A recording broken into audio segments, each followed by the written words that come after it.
আসসালামু আলাইকুম। আপনারা সবাই কেমন আছেন? আশা করি ভালো আছেন। আপনারা অনেকেই কমেন্ট করেছেন যে এরকমের ভিডিও কীভাবে বানাবো, তো চলুন আপনাদের শিখিয়ে দিই। প্রথমে আপনার প্লে স্টোরিটি ওপেন করবেন, তারপর এখানে সার্চ বারে সার্চ করবেন, এটা লিখে সার্চ দেবেন। দেওয়ার পরে এই যে অ্যাপ্লিকেশনটা এটা ইনস্টল করবেন। আমার এখানে ইনস্টল করা আছে, আমি ওপেন করে দিলাম। তারপর এদিকে স্ক্রল করবেন করে এই যে ইফেক্টটার উপর ক্লিক করবেন।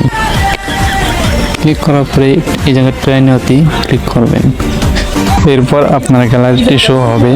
এখান থেকে যে ছবিটি দেবেন সেই ছবিটি এখান থেকে ক্লিক করে দেবেন। তারপর ক্রিয়েটে ক্লিক দেবেন। আরেকটি কথা, এই কোনায় যে কয়েনটা দেখতে পাচ্ছেন, এই 30 কয়েনতে একটি ভিডিও তৈরি করতে পারবেন। তারপর এখান থেকে প্রোফাইল আইকনে ক্লিক করবেন। আপনার যে কটা ভিডিও তৈরি করছেন সকল ভিডিও এখানে দেখতে পাবেন। তারপরে এখান থেকে আপনারা ডাউনলোড করার জন্য এই যে ভিডিওটা প্লে করবেন। প্লে করার পরে যে এর চিহ্ন আছে এটার পরে চাপ দিলেই ডাউনলোড হয়ে যাবে।